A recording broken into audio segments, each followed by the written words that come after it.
ओए, अल्लाह अल्लाह बिस्मिल्लाह। अलिया, कोई भूत तो नहीं देख लिया तुमने? क्या हुआ है बेटा तुम्हें? मैं सो नहीं सकी अम्मी, और आँख भी बंद नहीं की मैंने। लेकिन क्या हुआ? आपको पता है ना उस औरत फरिया का? हाँ, उसे क्या हुआ? वो मेरे कमरे में आई और मेरे गले पे कैंची रख दी उसने। क्या कह रही हो? मुझे धमकी दी, कहा कि वो मेरी आंखें निकाल लेगी। मैं आपको बता रही हूँ अम्मी, वो औरत जहनी मरीजा है। अगर उसने मुझे नुकसान पहुंचा दिया होता और मेरी आंखें निकाली होती तो कोई कुछ भी नहीं सुन पाता। मैं सच कह रही हूँ। खुदा गलत करे उसे। इधर आजा मेरी बच्ची, सब ठीक हो जाएगा।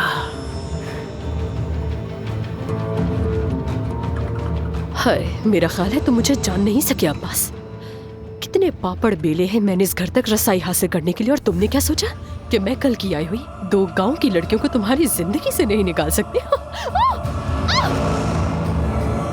और तुम खुद क्या हो? हाँ, इस हवेली की रानी समझती हो क्या खुद को? हाँ, कौन हो तुम? मैं तुम्हें मार डालूंगी कसम से। हाँ, मार दो, मार डालो मुझे।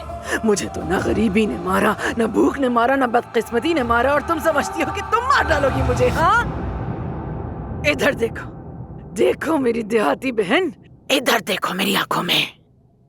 तुम मेरा कुछ नहीं बिगाड़ सकती। तुम चाहे मेरी जान ले लो, लेकिन मेरी बेटियों से दूर रहना समझा रही हूँ तुम्हें। मेरी बेटी को दोबारा धमकी देने की जुर्रत भी ना करना, क्योंकि मेरी और मेरी बेटियों के बीच जो भी आता है मैं उसे कच्चा चबा जाती हूँ, छोड़ती नहीं हूँ उसे। दूर रहना मेरी बेटियों से। और याद रखना, एक दिन तुम भी माँ बनोगी, फिर तुम्हें समझ आएगा कि औलाद का रिश्ता कितना ताकतवर होता है।